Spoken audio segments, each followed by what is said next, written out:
Tell you when.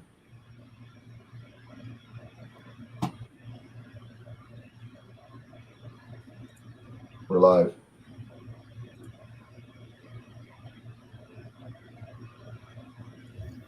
Hello, my name is Elizabeth Weiss. I'm the Federal Treasurer of Socialist Action, a member of the NDTD Socialist Caucus Steering Committee, a past Secretary of the Toronto and York Region Labour Council. We acknowledge that we are hosting this event on the Indigenous lands across Turtle Island, known as North America. That includes the unceded territories of the Mississaugas of the New Credit, the Wendat, and the Haudenosaunee people in the place called Toronto. We join in the fight for justice, recognizing that there can be no real reconciliation without restitution. That entails seizing the assets of the big resource corporations and returning them to the commons. Tonight's webcast is titled Capitalism, a Crime Story, featuring Harry Glasbeek, Professor Emeritus and Senior Scholar, Osgoode Hall Law School, York University, plus discussant Stephen Ellis, an activist and a lawyer specializing in employment and human rights laws. Harry will speak for about 30 minutes, and Stephen will speak up to 10 minutes. Then we will take questions from the online audience.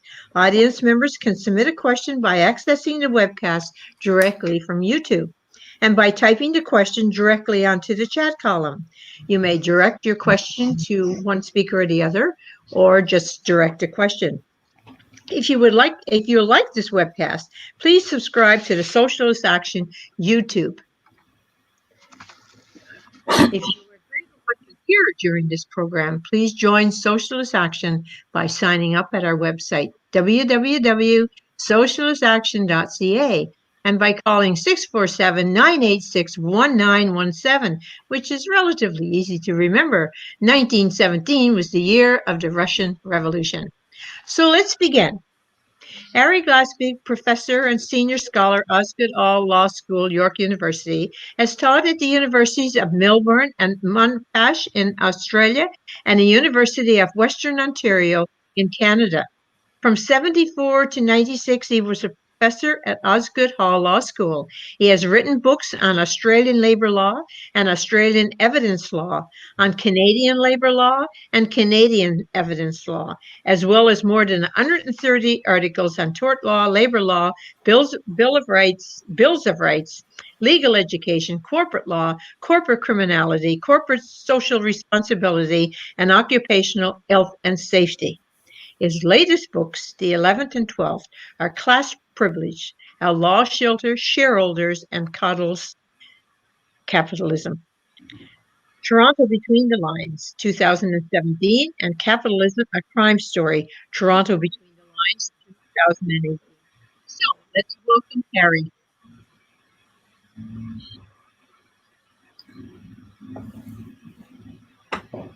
Thank you for that, Elizabeth. I'm glad to be here and talk with people. And I'm glad to have been asked to talk about the little book I wrote called Capitalism, A Crime Story. The title alone will tell people that I'm not very fond of capitalism. And there is not much to be fond of, to be sure.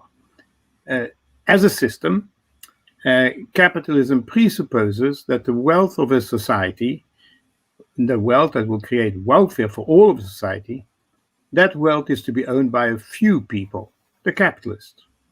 The rest of the people own precious little. Most of them have only their skills and talents to dispose of. And they will, in fact, be producing the wealth and welfare for that society. So the project of capitalism involves that individual rich people add to their wealth by taking the value, the wealth, socially produced by people without wealth, set in a competitive setting. So there is a taking, which is unearned, of unearned value, and there is competition. Now, starting from there, it's very easy to see that this is an unappealing system. It was illustrated for me on a demonstration I was on in support of asylum seekers somewhere or another. And there was a placard, and it showed a table with 20 cookies on it. And a banker sat there, and he took 19 cookies. He turned to the worker sitting at the table. He said, "You better share that cookie before the asylum seekers come and take it from you." And that's the essence of capitalism. It sets people against each other. And so what we have, and we all know this as we're sitting around this screen, that very often private sector workers feel themselves in tension with public sector workers. Workers generally are often contradicted by the actions of people who agitate for a better environment, even though that improvement in the environment would help those very workers. Male workers are upset very often because women and children and older people might compete for their scarce opportunities to produce wealth. Or people who are born and bred here might be upset that foreigners come and add to themselves to the labor pool. Or even upset about people in foreign jurisdictions who never come here, who might do the work that could be done here. And so does its thing. And the thing, of course, is accumulation of wealth for the already rich. And it splits people. It fragments them. And of course, it becomes a nourishing ground, right? For all sorts of differences that you want to draw to legitimate this splitting. It's a fertile soil for racism and sexism and discrimination on the basis of sexual difference or nationality, ethnic origin, religion, culture, you name it. The system then is about pushing people to look after themselves in a competitive system, forcing them to seek advantage by harming others or the natural environment around them. And it does so, what it is promoting is selfishness instead of sharing or altruism, and it's promoting intolerance instead of respect and love. As I said, there's nothing to be fond of. Now, because it starts off with inequality in the first place, it means, of course, that the outcomes of capitalist operations are uneven, and people are harmed in different ways depending where they find themselves in this segmented world that we live in. And they react, they fight, they seek remedies for the immediate problems that are caused for them, and they fight like hell to find a remedy now because they're in trouble. Whether it be the environment or not enough wages or not enough security in the job, they fight. So we have all sorts of fights. Better minimum wage, idle no more, defunding the police, better free public transit and free public transit, better environmental protection, and so more and fairer tax system, shelters, public housing. They fight on all sorts of fronts, all separately, because they're all affected differentially and they're all separated from each other. Capitalism, however, is a system. It's a holistic system. It's ubiquitous. It infects our politics, our economics, our cultures, our belief systems, and our social relationships. And it has, therefore, a totalizing logic and rules to help it maintain its standing and its permanence. And so as people fight against it, they're living within that logic and those rules, and they fight according to that logic and those rules. This means that even when they have victories, they hardly make a dent on the system, and the system persists. And that's what worries me, and I think many, many people. So what one's looking for is for people who are fighting in these isolated silos to see the commonality of their problem and to target that commonality and to use that as a basis for new strategies. And it's in that context I wrote that little book. And I write as a lawyer, of course. I'm just a lawyer. I don't know very much except the law.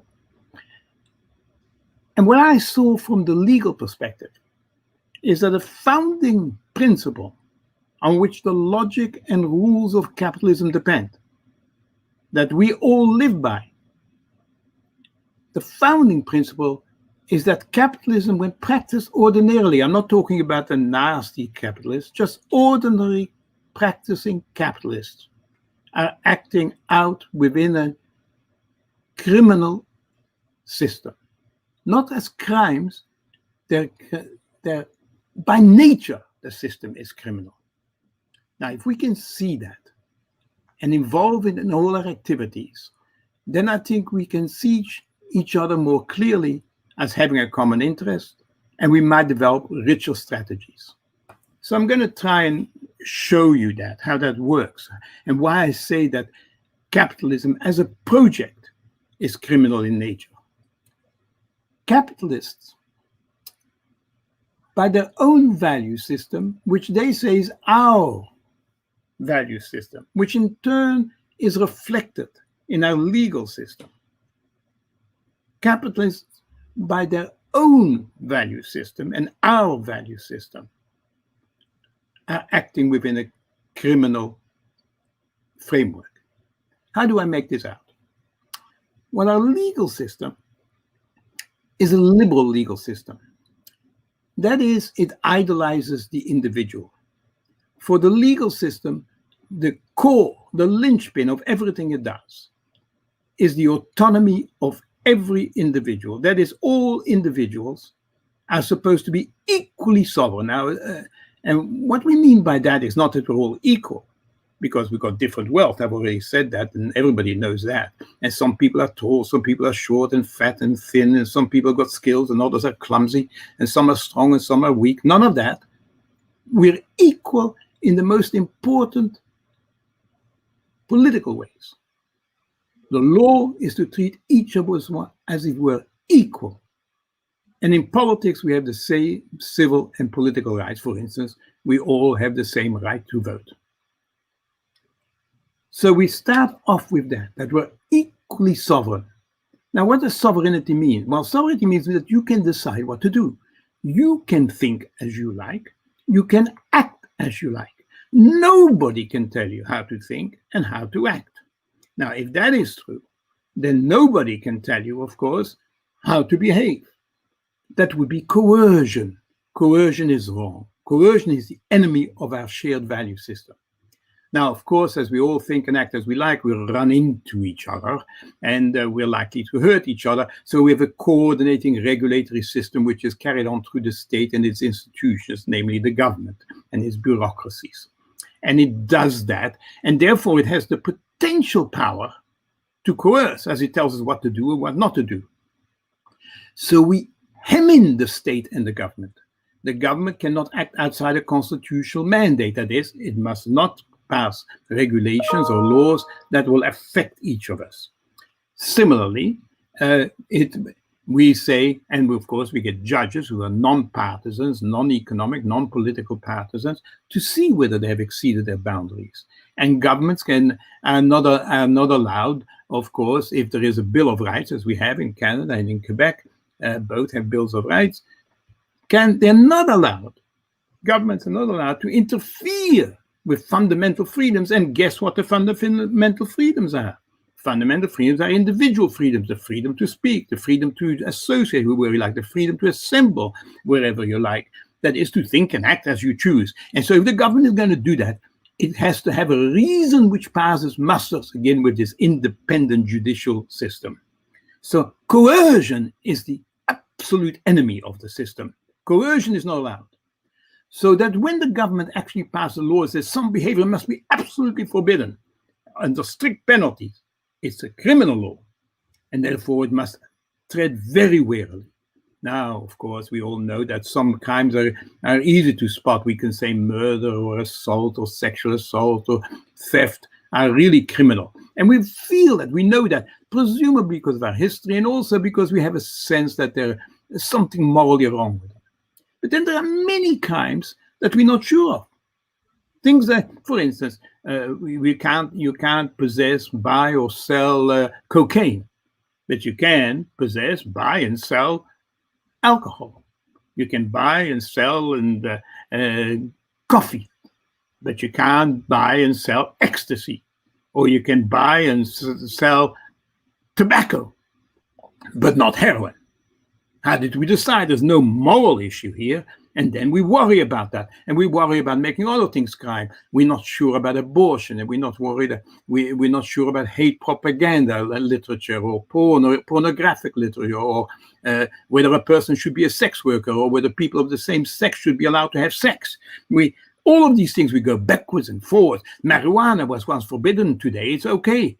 We don't know. What is the problem here? Why aren't we sure about that? We're not sure because in those cases, it's not clear there is coercion. When somebody uses drugs or buys drugs, they're participated as free agent. They are not when they're being murdered, when they're being assaulted, sexually assaulted, or things are stolen from them. So again, coercion is what makes an activity criminal. Now, in addition to that, the legal system, because it says everybody can think and act as they like, and we're in a capitalist society, it must allow people who have resources to protect them. So private property is protected by the legal system, because then a person can do and think and act as it likes with his property. And of course, one of the things they do is exchange it for other property, so we protect private contract. Now, for those of you who haven't done law, that's all law school teaches in 3 years' time. That's the whole ball of wax. Now, how do I unpack this and go back to capitalism? If I look at it very quickly, you'll see very quickly that even capitalists think that coercion is bad. So that when coercion is applied to them, they resist it. They say that's completely morally unjustified, unacceptable in our society. When, however, they're the coercers, they do two things. They say, no, it's not really coercion, you're wrong. It's not coercion at all. Or maybe it is, but it's actually good for you. So in all three ways, they accept that coercion is in fact wrong. Now, about the first, I'll take the first as an example, that they resisted themselves. Governments want to raise taxes. It'd be good to raise it from the wealthy. Why do they do so little about it, apart from their own biases and corruptions or whatever? They do little about it because the starting position is that they have to take something from another person. That's coercion. And that is not to be permitted. So a government has to justify the taking. And that is very difficult because they rely on these wealthy people to keep their money here. Otherwise, it goes to some paradise island. So they worry about that, so they hardly ever tax. Only couple of weeks ago, 90% of the members of federal parliament refused to agree to tax the wealthy, as the NDP had proposed. On the other side of the coin, when the government has actually taken some money and is going to give it to a person who needs it, like a welfare recipient, somebody who actually needs the money, they're worried. The government's again worried because they've taken the money, they shouldn't have done that, and they're now going to give it to another person who hasn't earned it. So they do it as little as possible. The amounts are small. They create eligibility rules. They force the welfare recipient to prove that they fit the categories, and they then monitor them and persecute them and prosecute them and degrade them. All this from the starting point that coercion is bad, and you can't do that. Now go to the other aspect of it. When capitalists say they're not actually coercing anyone. Here is an example I use in that little book. A mugger comes up in the street, points a gun at the person in the street and says, your money or your life. That's a crime. Because why? It's coercion. Clearly coercion, right? Going to take by force. Coercion. An employee takes a job with an employer and she agrees on a wage. And then when she gets there, she finds that the place is full of nasty dust. Her lungs are full. She's coughing. She goes to the employer and said, please put in a ventilator. He said, no, I can't afford it. I'll tell you what, you take less money and then I'll put it in a ventilator. That's not coercion, although he's saying your lungs or your money. That's not coercion. That's called a negotiation. Now, how did that happen? Well, that happened because we pretend that the relationship between the employer and the employee is a voluntary one. There was no coercion. But we know from the start that workers who have no capital must work in order to put food on the table, to have a shelter, to have food, to have clothing, to be able to have education and health care. They must work. There is nothing voluntary about it. This is a big lie. So they pretend that this is okay. There is no coercion. And that's true of a franchisor who pushes down on a franchisee, who pushes down the worker. It's true of a long supply chain when Walmart makes hundreds of small enterprises compete for its business, forcing them to force down on workers and putting them in nasty, toxic, or very badly polluted environments. And people die horrible deaths. That's coercion, but it's not recognized as such. Every now and again, it comes to the fore, of course, as it does during the coronavirus, when we find out a lot of people we think were voluntarily working were in fact being pushed to work, whether they liked it or not, for absolutely risible amounts of money.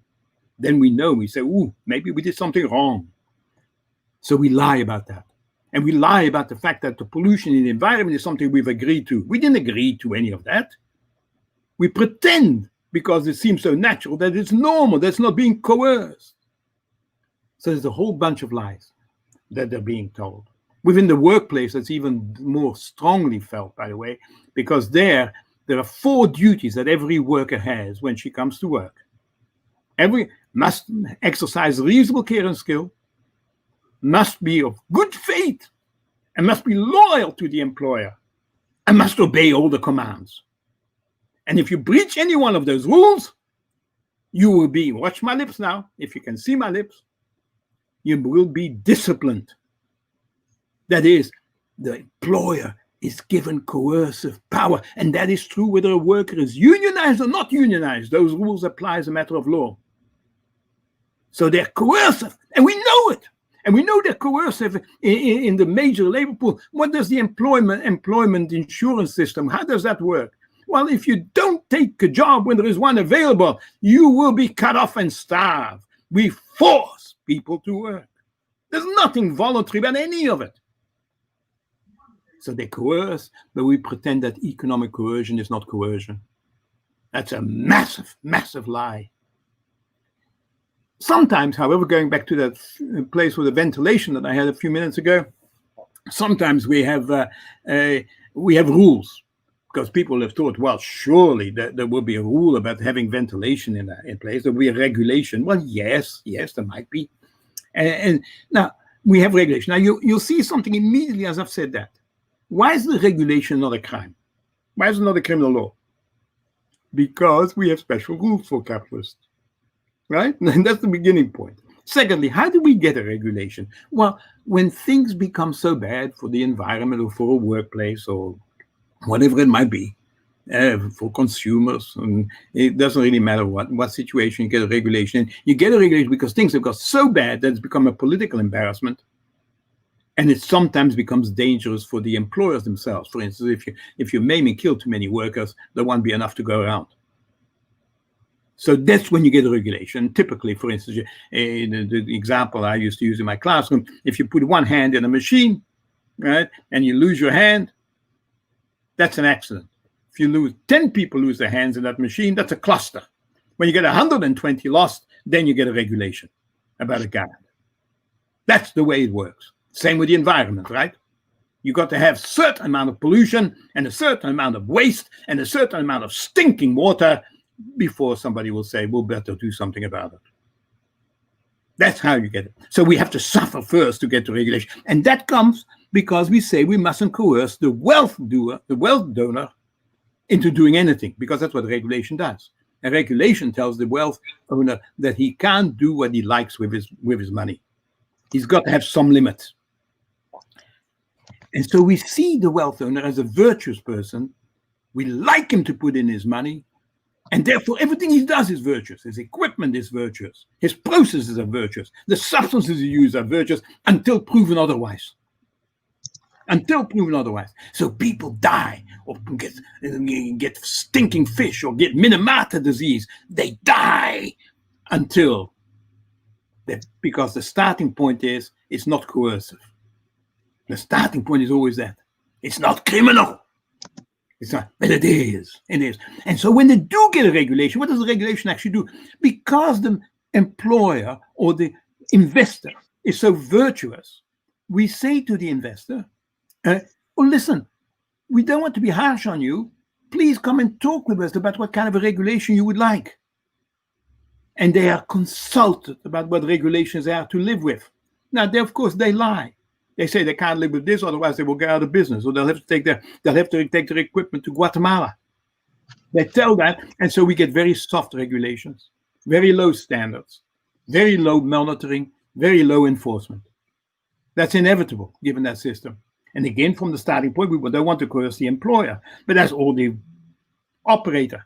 And as we don't want to coerce the capitalist is allowed to coerce everybody else. So that is why I say this is criminal in nature. Give you an example. A boxer fights another boxer. They're within rules.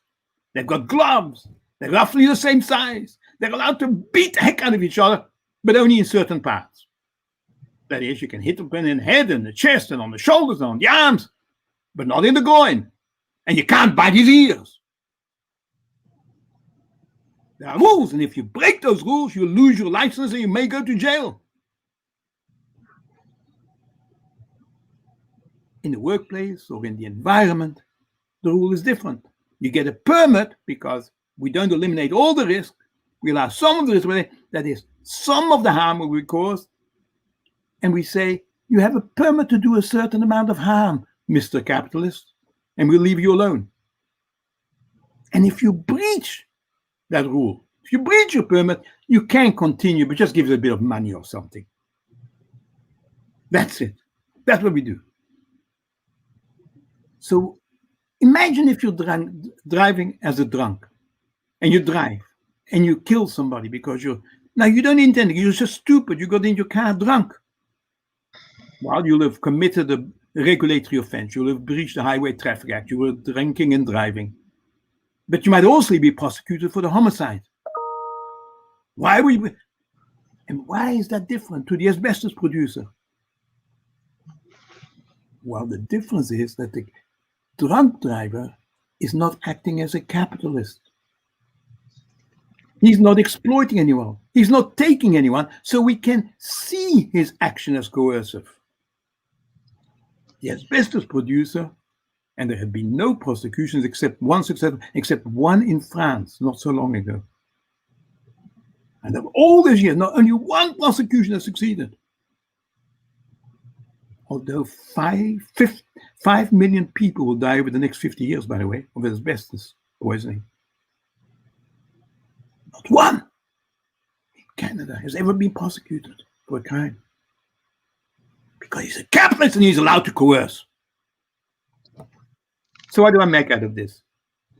If coercion is the element of crime, and I think it is, if coercion is that, then people who fight in their silence should, every time that they fight for a remedy now, say, hey, listen, not only are we fighting you, not only is this the outcome of your terrible behavior, or you're not giving me that, or you're not respecting me for this or that. We do all those things, of course.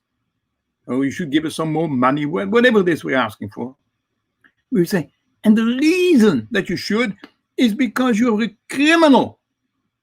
You're engaged in a criminal project. I'm not going to support it by letting you take advantage of me anymore. So, for instance, if there's a breach of a regulation, don't pussyfoot around anymore. Let's try them for a crime. Now, people will say you can't do that, but the point is that if we all say it, even if it doesn't succeed, it may have a huge political impact. It will make all these people in all their different silos see that the common enemy is really a common enemy, and that the common enemy is worthy of disrespect. And then they'll fashion strategies which might be more transformative than getting an immediate remedy. Then they might be able to get together more easily. And some of the things that, for instance, that occur to me, and I'll stop here because I've taken enough of your time. Some of the things that occur to me that people might want to do if they think like that, once they start thinking like that, is to say, well, let's not go after the corporation. The corporation are behind which capitalists hide, by the way, but I can talk about that later if you wish. But capitalists hide behind corporations. Let's not go after the corporation, because the corporation is just a thing. And eventually you can make it pay money or something like that, but nothing will happen. The capitalists will be on top. You can see this at the moment, right? In the coronavirus and outbreaks that we're having, the long-term care home, people are keeping on getting dividends, no matter what's going to happen to the corporations. The capitalists keep cashing it in, even as people are dying, because no attention is being paid to those people there from whom they took money in the first place. So you getting at the corporation is not very useful. Get at the people who control and benefit from those acts which are in the criminal setting, in this coercive setting. Let's go to them. And again, I've written about this and I've got numbers on this. And if people are interested in discussing that, I can tell you how that can actually be done. That can actually be done. So I say, let's go and do it. And I'll stop here. Okay, thank you very much, Harry. Our next panelist is Stephen Ellis. He is a longtime socialist and a lawyer specializing in employment and human rights law. His current work focuses on defending the Palestine solidarity movement from attacks by the Israel lobby, including efforts by government to silence critics of Zionist apartheid by falsely equating anti-Zionism with anti-Semitism. We have worked together on the BDS campaign with Stephen and cross-country days of action for Palestine. Welcome, Stephen. Hi, and I'm hoping everyone can hear me, hopefully. We can. That's good. Excellent. Yeah, I'm just happy to be here on a panel with the professor. As I was telling him earlier, I've been reading his stuff for quite some time, so I think it's incredible that he's here today. I also had a chance to read his book, Capitalism: A Crime Story, in preparation for today. So while I have some comments about that, I also have some questions for him and for others who are listening as well. So that would be, if we could do that, that would be fantastic. A number of things that the professor brings up in his book, I thought were incredibly interesting. And he starts out just with a very basic definition of capitalism. He says it very succinctly. He says this, he says capitalism is a drive to privately accumulate socially produced wealth in a competitive setting. And to me, that sums up the nature of the system quite well, right? A few people at the top absconding with all the wealth that the working people in our society create in a competitive setting. So that's a very good starting point for his book. He does talk about blatantly criminal acts, the ones that we're aware of that make the headlines of the news. The Westray mine disaster of a number of years ago, the Bhopal, India chemical gas leak disaster of a number of years before that, Lac Mégantic a few years ago. But this is not the type of conduct that he's addressing in his book. What he's talking about are what he calls ordinary acts of capitalism. The ordinary acts of capitalism being criminal in nature. So I found that to be a very, very interesting distinction. What he's suggesting is, of course, and it's something that I agree with, is that the everyday functioning of capitalism is a criminal enterprise. Secondly, he talks about coercion and how the law pretends that economic coercion is not a crime. And it's an acceptable coercion. And it seems to me that perhaps, and I don't know what the professor and others think, that maybe even another word for coercion could be violence. It seems to me that violence is another word that we could use to describe that type of pressure on people to work 2-3 jobs to make ends meet and so on. he mentions that being forced to work for someone else is clearly coercion. And that he talked about his example of driving drunk on the highway. And in his book, he says, a person who is heedless of human welfare will be punished, but a company that disregards human welfare will not be punished. And we pretend that economic coercion is natural, that it's normal, and that it's acceptable. So with that starting point, and it's a very powerful thesis, it's one that we're duty bound to take on. I myself, I'm also a lawyer. I work and deal with a lot of people who have conflicts in the workplace, who allege human rights abuses in the workplace, people who are covered, sick people who are covered by disability insurance policies that are denied their benefits under policies, and also I represent people who are victims of police violence. So I do have a little bit of a perspective on this as well, and I'm happy to share that with folks today. One thing that I notice about my work is that there are perfectly acceptable forms of coercion or violence, and I'm just thinking of a number of cases that came up in my practice. One involved a 30-year employee of a company who, when he reached the age of 65, was fired because the company deemed him too expensive and that he gets too sick too often. So they got rid of him, and they were hoping obviously that they could fire him without any cost to the company. Again, not a crime as far as the system is concerned, but clearly a crime, a criminal in nature. Accusing an employee of theft and firing him with the slimmest of evidence. Not a crime, but something that is devastating to the employee who is accused.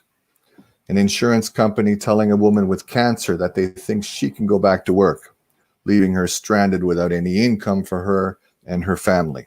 Not a crime as far as the system is concerned, but clearly conduct that is criminal in nature and devastating to her and her family.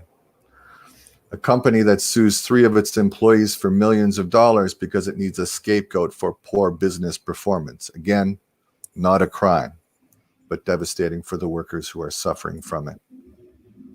A company that uses litigation to make an opponent sick so he can't defend himself. Again, not a crime as far as the system is concerned, but clearly criminal conduct with regard to that particular worker. An executive at a company, at a prominent charity who embezzles hundreds of thousands of dollars and blames it on innocent employees.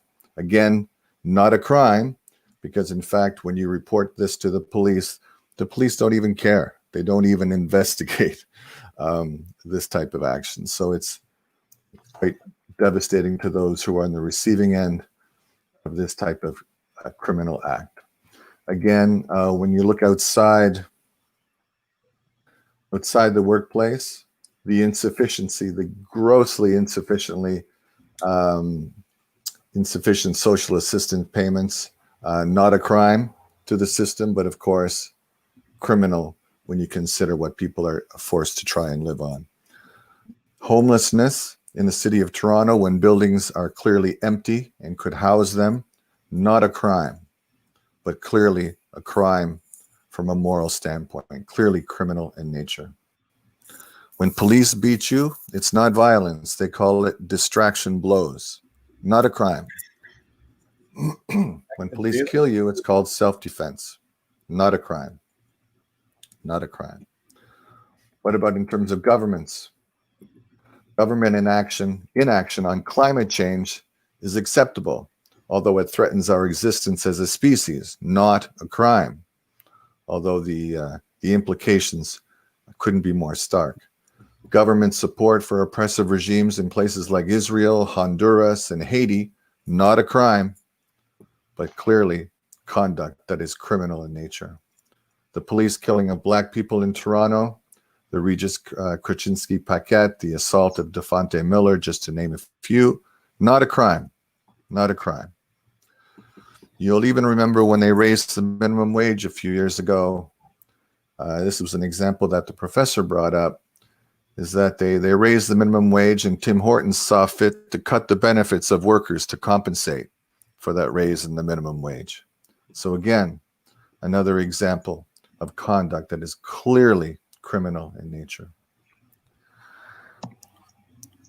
What he suggests is that basically if the conduct doesn't fit in this book right here, the criminal code, if it doesn't fit in this little package right here, then it's not actually criminal conduct. But we know the difference. We know the difference. And I think the ability to decide how words are defined is an incredibly powerful influence in our society. When the state, we defer to the state to decide these, to define these words for us. And it's we can see how giving the state this power to define words really creates a power over us. So how do things change? How do things change? The problem is that we let the state decide what is criminal and what is not. The state defines what is criminal conduct, and it has an enormous effect on how we see the world. One of the things that Marx mentioned was that the prevailing ideas of any epoch are the ideas of the ruling class, and I think this is definitely true in our present-day society. They decide what we think. Controlling what we think is a very powerful weapon in their arsenal. Determining how words are defined is a big part of how they maintain control. Think about Bill 168.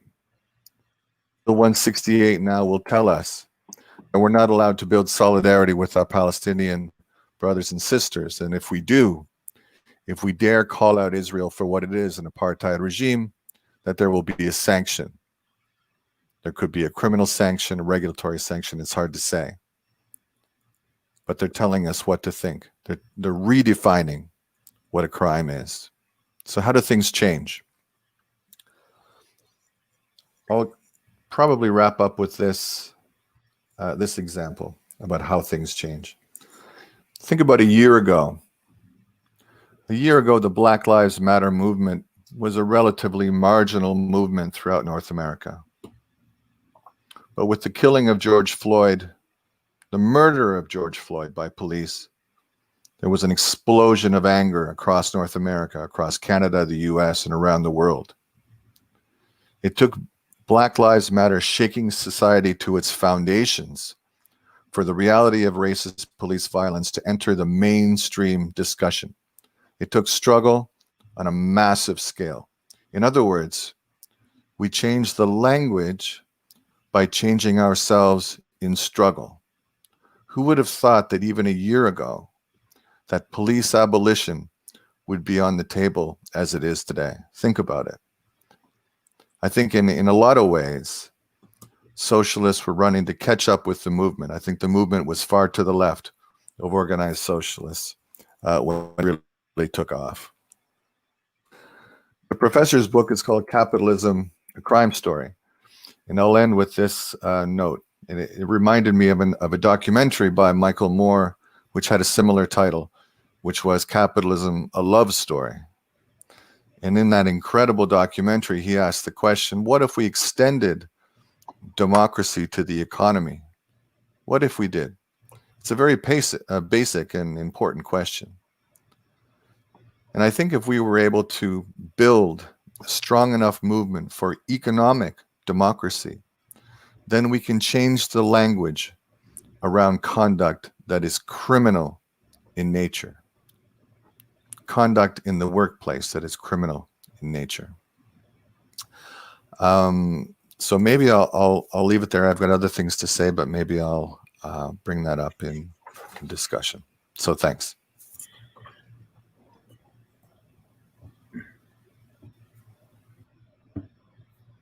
Elizabeth, you are muted.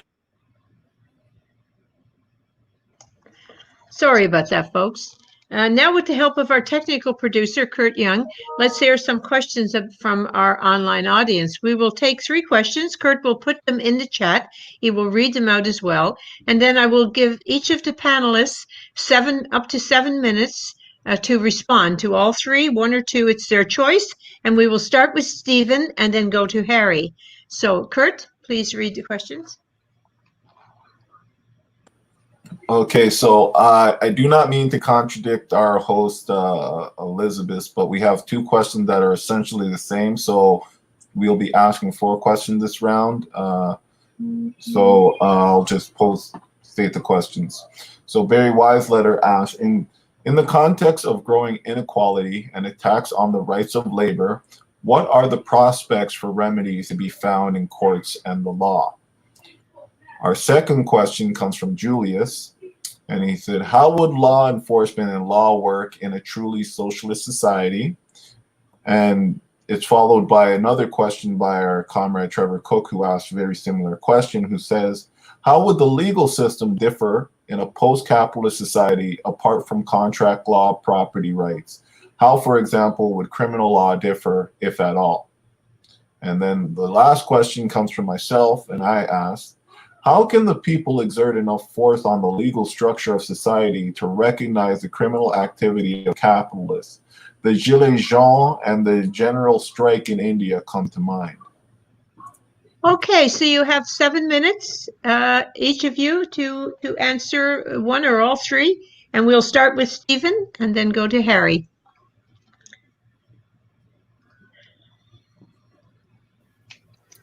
Are you muted, Stephen? Yeah, okay. Thank you.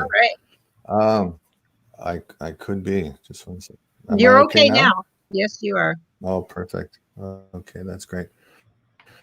To me, the issue of what the legal system might look like in a socialist society is a burning question. Certainly, all the textbooks at some point would suggest that at some point the idea of a socialist society is to work towards the type of society where certain values of solidarity and certain values of justice are the values that move society, and that the state, as we currently experience it, would be something quite different from what it is. The notion is that the state would be the state of the majority rather than the state of a minority of individuals, and by extension would be a state that is by its nature much less coercive. So I think it's really something that I think is going to again take a lot of theorizing and a lot of thinking about as our movement builds. What would a legal system in a social society look like? I think what we need is we need to consider what the effect of a mass democratic movement would have in democratizing the economy and the state. I can't imagine for the life of me thinking that in a socialist society we would still have a gang of thugs, of racist thugs, armed and victimizing people of color across the country. I mean, that is absolutely inconceivable. So I think the duties and the responsibilities of people who take on the role of law enforcement would be very, very, very, very different. I think the structure of law enforcement would have to be the result of democratic engagement. It would have to be. It would absolutely have to be. There would have to be some serious involvement of the social movements, of the unions, in a discussion about what type of law enforcement can be justified in a truly equal and democratic society. This is the type of question I think is absolutely critical and and interesting, because certainly there are, some duties of the police that we would want to maintain. We would certainly want people to be available, when the lights go out, when the traffic lights go out, to be able to get out there and to get traffic moving, for example. At the same time, we don't want a gang of juiced up thugs patrolling low-income neighborhoods looking for fights. That is definitely not the vision of law enforcement that can be supported, I think, in any way. So I think it behooves us to consider what functions of the state must be maintained in a true, and which parts need to be thrown away and discarded like the garbage it is. So I'll leave it there and hand it over to the professor. Okay, Harry. Okay. I'm not sure how much better I can do than that.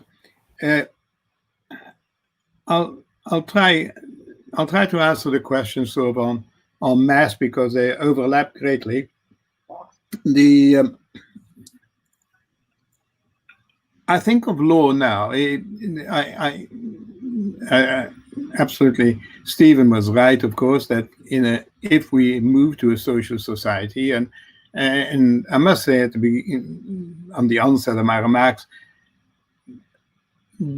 having a vision of what is to be is one thing. How to get there is quite different, as we all know. And it's as we get there that we develop the ideas of what that vision, how that vision will actually work out. So it's rather speculative to say what it would look like. But what it wouldn't look like is much clearer. So, for instance, our legal system at the moment, and sort of to use vulgar Marxism, is based, if you look at it as being what Marx would have called superstructural, that is, it's part of ideology and a non-tangible set of ideas, it's part of the world of ideas, then of course it can be manipulated. And so, to go to Barry's question, if you see that, then law could be manipulated to change inequality and get over that problem. But law is much more than that, I believe, in our system. I think that's a mistake to think of law as just being a set of ideas and words that you can push around as you like.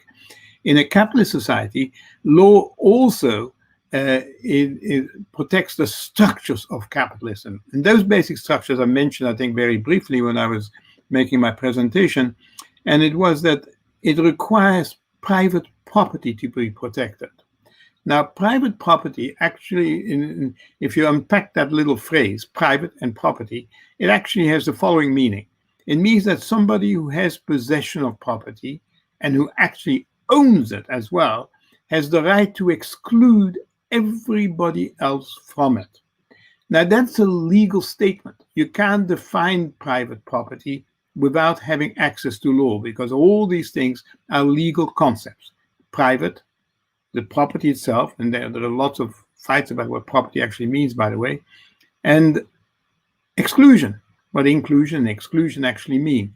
That is, law defines property, and property is absolutely central. The ownership of private property is absolutely essential to the working of capitalism. So law is also basic. So therefore it follows that when push comes to shove, law cannot be used to change property rights.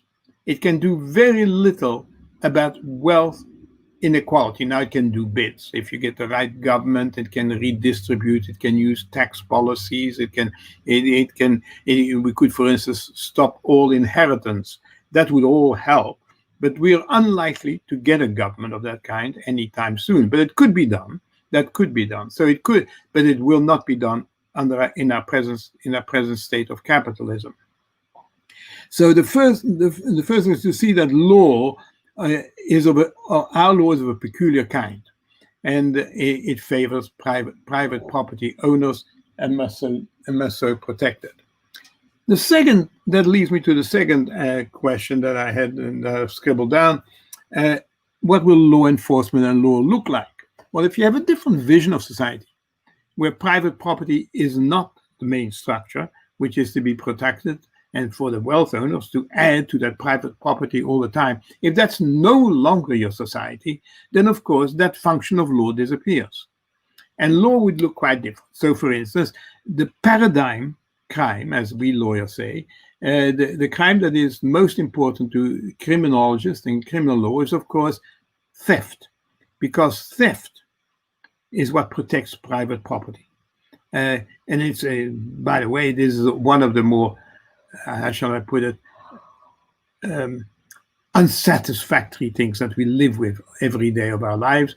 We say we must absolutely protect somebody's private property. And the famous English expression, man's home is his castle, nobody can take that away from him.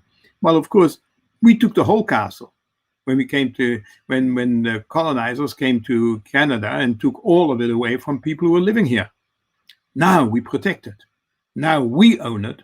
We protect it from other people taking. So theft is the most important crime we have. And on any one day, more people are in jail or on remand for stealing small amounts, small value amounts, than for any other offense we have on the books. On any one day. It is the most important, crime we have. That is, if you have a society which no longer is hinged on private property protection, you take away much of the raison d'etre for our existing legal system. So law would look immensely different. And it would look different. It would now function as a facilitator of what the value system of that social system is. And it's no longer getting more wealth for any individual, which is socially produced by a lot of other people without wealth. So it's now totally different. And indeed, what I would hope for, and how I see socialist society, is that it's a society in which we provide for people's needs, first and foremost.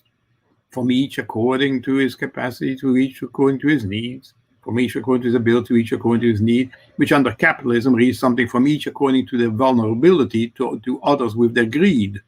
It's the very opposite.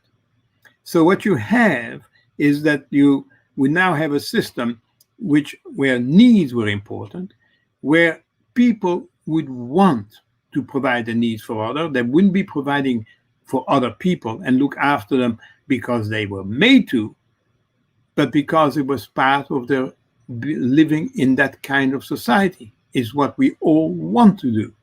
Now, if you have that kind of society, then of course, then the question, we still have troubles about allocation, you still would have questions about distributions, but they would become technical questions. They would not be questions of punishment, and we're always going to have people who misbehave, will always be people who are deviants of some kind or another, but they would be outliers. Now here I should also put in something that might be of interest to people listening. The police today is really a paramilitary police which protects private capital. That's what it does. All the people watching this and talking, and those of us who are presenting this, we've all been on picket lines, right? And what is a picket line? It's a line that we form outside an employer's place and say nobody should work for that employer because the employer is nasty, right? And we tell that to people, and we try to stop people from doing business with that employer and from workers to take our jobs away as we stand on the picket line. Well, what happens? What do the police do? The police say, whoa, no, you're staying on private property. Get off. And they move you away. And as they move you away, they say you can't wear signs which might defame people. You can't have those either, even if you want to say you can't wear. And you must let through the people who want to go in and who are your scabs or business people who want to supply this employer, you must let them in. And they create a wedge to allow those people to go in if they want to. That is, they protect that private property, right? That's what they're doing. That's the whole. If you go to a demonstration, that's what the police do. They tell you that you can't walk down certain streets at certain times because you'll be interfering with people's going back and forward. Well, going back and forward is no harm. No, it's going back and forward to consume, to do business. We can't stop the business, so we get a permit and we're monitored, and we walk in a sanitary, laundered way down streets the police permit us to go down. That's how it works, right? Now, none of that is essential in a society which is based on a completely different thing. So going back, the police is now a paramilitary force. That is a descendant of an older idea, which might be closer to our idea of a vision. When the word police comes from the original word for policy. It used to be that we needed a policy for the administration of a state, and the people who did that were called the police.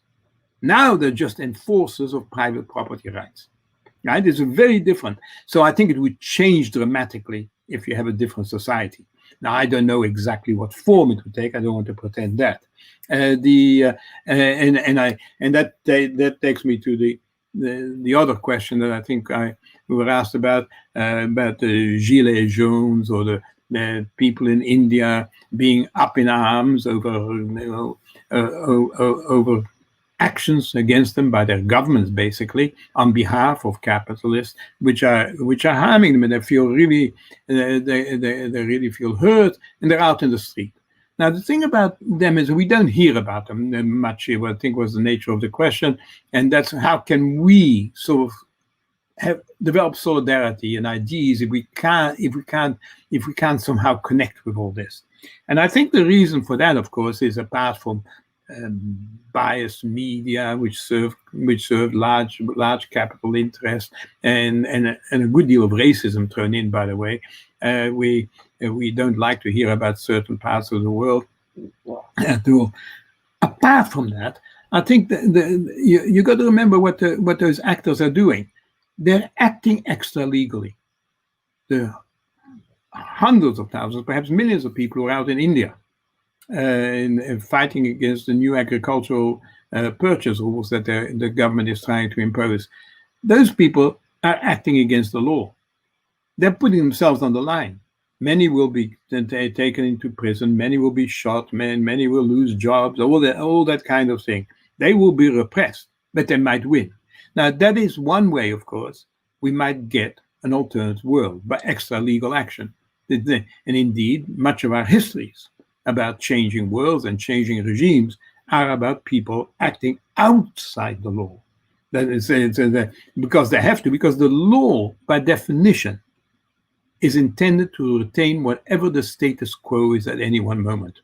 That's its single most important purpose. So that you can't get transformative change within the law. And so and that's perhaps all that I can say about that. You just can't do that. There's a very famous writer, a scholar in the United States, who's revered because he thinks that there are fundamental principles which are hallowed to our society, which the law must honor. He said, but there are some things that the law cannot do, and one of them would be to abolish private property. Right? And that's the guts of the thing. Okay, I'll stop there, I think. I don't know whether I've answered the questions, but I'll stop there.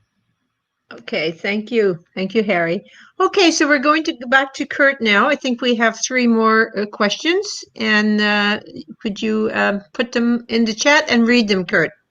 Okay, so the first question comes from our host, Elizabeth Spice. She asked, the Trudeau government arrested a top executive of Huawei Corporation who is accused of breaching illegal U.S. trade sanctions against Iran. Who is violating the law? Meng Wanzhou, Justin Trudeau, or Trump? Our next question comes from Roy Jones, and he asks, I once got fired from a job for fighting for vacation pay. In court, I won the amount owed, $900. But I spent $1,200 to get that. Did I win? Further to my recent comment, is the best way for workers to fight for our rights is to go to these capitalist courts for justice or to fight on the shop floor for workers' rights? And our last question comes from Barry Weisletter, and he asks, the right to strike is disappearing. Workers' grievances are delayed and often ignored. Safety on the job is a joke, as the pandemic demonstrates. Does labor law have any meaning or futures? Okay, so we're going to go back to the panelists, and Harry will be first and Stephen next, and you have 7 minutes to answer whatever questions you want. Harry? Okay. I'll do them in order. The main case, it's for a lawyer, it's like a dog's breakfast, right? In order for Meng to be held by the Canadian government and then to be subjected to a question of whether she should be extradited back to the United States, the court had to actually sort of twist itself into a pretzel to come to an argument that was acceptable. The idea is that we will send back people who've offended or allegedly offended against the country that's asking for that person, in this case, the United States, will send back that person if that person is alleged to have committed a kind of offense that would be an equivalent offense in Canada. That is, there's an equivalence. Here, there was no equivalent. So the judge just made it up.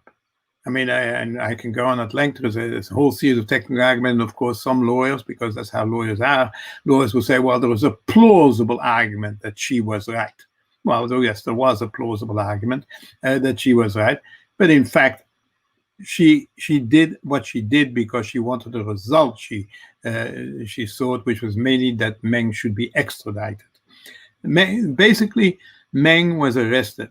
Now, she'd been to Canada 56 times at the time that she was arrested. At no stage did Canadians ever think that she was a threat to our society, right? And so she is the daughter of the CEO of Huawei, I can never say Huawei or whatever it is, the very large 5G company out of China, which is a threat to the United States technology capitalist. So they wanted to take action. It's Huawei, so they took action against this woman. That's all they could think of. Before she hit Vancouver and she was arrested, she'd hit 7 other countries with which the United States had extradition theories. They didn't ask one of them to arrest them, except Canada, right? And Canada abided by that. So we can assume that they saw in Canada a patsy that would agree to this kind of demand. Once it was done, Trudeau was in a bind. He was in a bind because he'd already looked corrupt in respect of his interference with the judiciary over the SNC-Lavalin affair. So he wanted to look good. So he said, "It's got nothing to do with me. I'll leave it to the judiciary."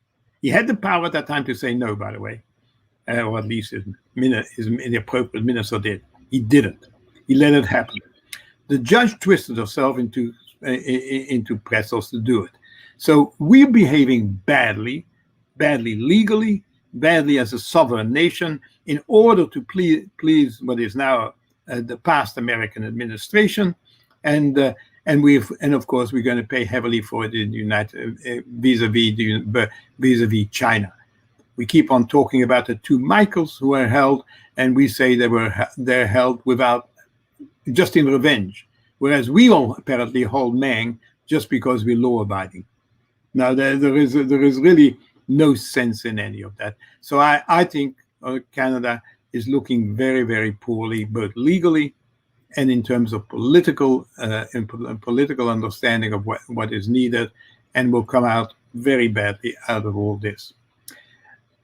The second question, if I can, I'll talk more about Meng if you like. I have spent some time with the case. The second question was, well, you finish up badly in court. That's true. You nearly always win. And the question was whether workers should just forget all that legal stuff and just struggle at the workplace. My instinctive answer is yes. That is a much better way, because that is more democratic. And I'll put it in a form that will sort of maybe make some connection to the presentation I offered earlier on. At work, when workers are there, they take all the risks.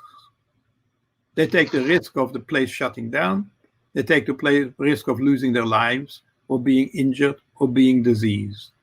They take all the risk and they have none of the say.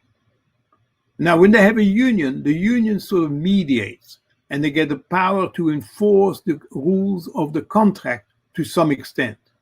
But they have no power over the property in that workplace. And then you see that very often when an employer all of a sudden says, well, that's it, I'm done, and takes all the money out and leaves everybody high and dry. And so there is no equivalence. The workers have nothing. So we talked earlier, and Steve made a good point about we need economic democracy above all else, and I think that's right. If we need economic democracy, we need workplace democracy. And we can do that in many ways. And I'll just give you a few examples. One of my hang-ups was I worked a lot on health and safety, occupational health and safety at one stage of my life. And in occupational health and safety, the idea is that all the risks are built in before the worker gets there, because the employer has decided what to make, when to make it, for how long to make it, what equipment to use, what materials to use. All that's already decided by the time the workers get there. So the workers are reacting to the circumstances. That's it. And then they hope that they get regulations which will protect them. And I talked a bit about that. But most importantly, the workers take all the risks. Now, we have all sorts of mechanisms if you're lucky enough to have a union, so that there is a right to know, and there is a joint health and safety committee. But none of those have binding power. You can go to, the workers can go to the joint health and safety committee, and it will be tied, and then the manager will decide what to do. May or may not accept the recommendation of the joint health and safety committee. What I suggest is, as the workers take all the risk, they should ask and demand that they have the right of control. So in every collective agreement that you've ever seen, there is a clause which says there is a managerial residual managerial rights or prerogative rights for the employer. That is, all the rights remain with the employer unless they've been given up in the collective agreement itself. So that I would therefore say, when you're at work, one of the things to fight for, very simple thing, is to say, instead of calling a prerogative clause or a residual managerial rights clause, we just say the right for the employer to tell us what to do. We make that clear to the workers. That's what it is. And then we say in the health and safety clause, the limits on the employer's right to maim and kill, because that's what it is. 1 minute, Harry. 1 minute. Okay. So we fight for democracy. You demand a majority on the joint health and safety committee instead of so that you can actually control it. This happens in some countries, by the way, so it's not crazy. All right. The last question was, as I remember, right to strike and labor law for Barry. I've partly answered that. I think labor law has no longer a vocational funding. That is, it's no longer, for a long while, between 1940 and 1975, the function of labor law was to protect workers. That has now gone. It now is to regulate workers. And so we have to get some minor reform activity. You will need to go back to that vocational claim, that is, that the labor law should be for workers. One way and there are many ways to, Stephen, I'll leave the rest to Stephen.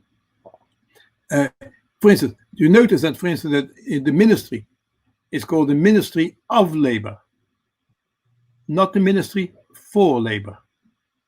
That was thought about when it first came out, by the way. That was thought about and lost. Now we've got to change all of that, but we can't. But the law itself will not do it. Workers will have to win it on the shop floor, as they did in the post-war period. That's the only way that will happen. I'll stop. I've exceeded my limit. That's okay, Harry. Thank you. Okay, Stephen? Yeah, thank you. That's great. I'll have just a little bit to add to that. And my only thoughts about the Meng Zhu prosecution is that it's really heartening to see the cross-day day of action to protest what is clearly a political prosecution. That was very heartening to see. So I'm so happy to see that. It is so clear that this is a trumped up charge, and that not to put too fine a pun on it, but that it's clear that this prosecution wasn't pursued by any societal value that anyone holds dear, but that she's simply a pawn in a larger game. So again, I'll just say that it's just so heartening to see. Finally, I think she's been, I don't know how long she's been in custody now, maybe 2 years, but it's so good to see finally, better late than never, a movement to have her freed. That is so important. Just a word on employment standards legislation. It's just woefully inadequate. And I think the question about whether it's worth spending $1,200 to win $900 in vacation pay just sort of shows the type of justice you can expect at the employment standards section of the Ministry of Labor. It's just that there are literally no protections there for workers. They're supposedly there to deal with vacation pay, with entitlements to termination pay, to overtime, to some other severance amounts and so on. But the amounts are so minimal that I think it can be safely said that the employment standards is pretty much a user fee for employers to violate workers' rights. It's not a serious program. I don't think in any way it doesn't protect workers. And what I find really obscene about representing workers is that it's an essential fact that workers don't need any justification to terminate your employment. They can terminate you for any reason as long as it doesn't appear to be discriminatory on the basis of one of the grounds outlined in the Human Rights Code. Workers don't have, a lot of workers will give me a call and they'll say, what's going on here? They fired me. They fired me and they for no reason whatsoever. And I have to tell, a lot of these workers are from other countries, and I have to tell them they have no entitlement, real entitlement. They have no real rights as workers against this type of termination, against wrongful termination. There are some piddly amounts that are payable under the legislation, but that's pretty much it, unless you want to hire a lawyer and hopefully get a little more available under the common law. So it's appalling. And I think what's clear is that the unions, the union movement, the struggle for workers' rights, it needs to be rebuilt. There needs to be a new movement. All of these things are products of the movement that the professor mentioned. The movement of the 30s, the sit-down strikes, the movements after the war, the struggle for the basic necessities that we saw in this country with the On to Ottawa trek, and so many of the social programs that came afterwards. We're going to have to rebuild this movement. It's clear that what purports to protect workers in terms of employment standards is really not much. And certainly a point that the professor brought up in an earlier lecture was that, some of the changes that were made in employment standards over the last couple of years were rolled back quite easily by the Doug Ford government. So real and lasting change for workers is going to have to come from below. So we're going to have to rebuild this movement again. So yes, in answer to Mr. Jones's question, the real work is going to be in the workplace, building democracy from the ground up, because filing claims with employment standards is a little bit of a fool's bet at this stage of the game. Okay. Thank you, Stephen. Okay, so we have a wee bit of time left. We ran out of questions. So if you would like to have some last words for us, we would enjoy that. So we'll go to you first, Harry, for a wrap up, and then Stephen.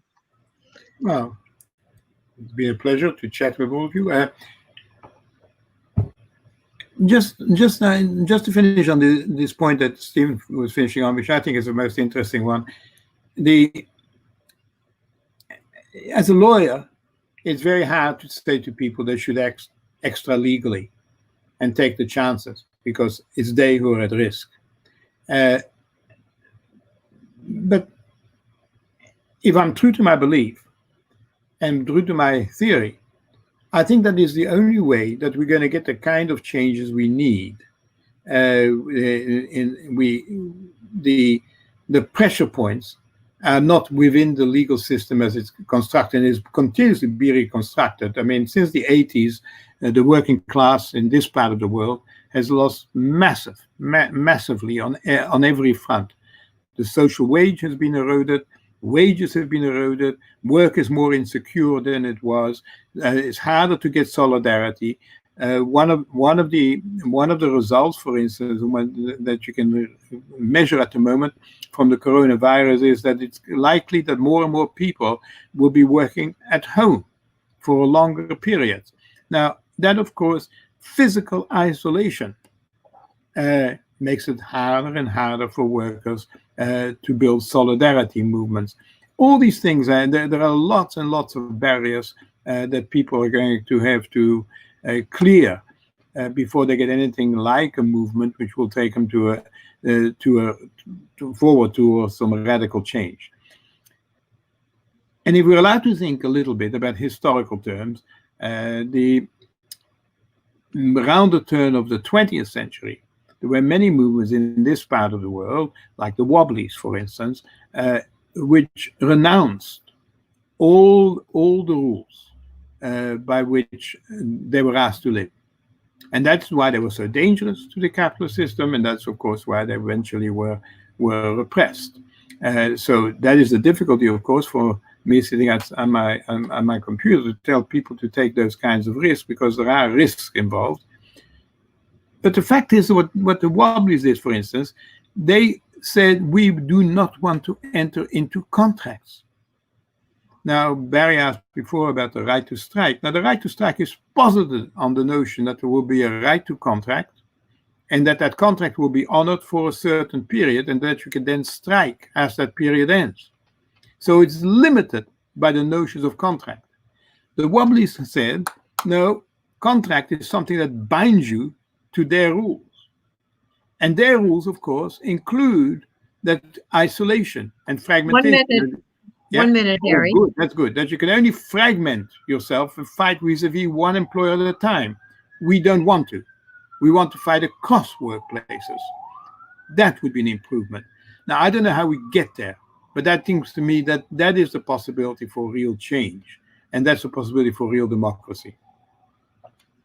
Thank you, Harry. Okay, Stephen, you got 2 minutes. Yeah, just a number of things come to my mind when I listen to people speak, and when we speak about the use of the law in the movement. And one quote that came to my mind while the professor was speaking was a quote by a Black militant, her name Audre Lorde. I think she's an American militant. And she said something to the effect of that you can't dismantle the master's house with the master's tools. And to me, that says a lot about the limitations of the law, because certainly the law can be useful in terms of acquiring certain results for individual claimants in certain circumstances. But certainly it seems to me that we're going to have to move beyond what the law currently allows. Certain and when the professor mentions the wobblies, I think we definitely need a good dose of the wobblies, I think, in our dealings with the system, that type of distrust of the capitalist state and their laws. I think that's a healthy distrust, because sometimes I think we can be sort of cowed by the rules that are sort of lorded over us at any particular time. When we're talking, the professor brought up the issue of the law being part of what he referred to as, and what Marx referred to as, the superstructure. And I think I think that's an interesting concept that I think it's worth revisiting. The role of ideology in our society, I think, is something we should perhaps drill down on a little deeper at some point, because I think without the overwhelming role of ideology, I think it would be very hard for people, for the 1%, to maintain their system of rule.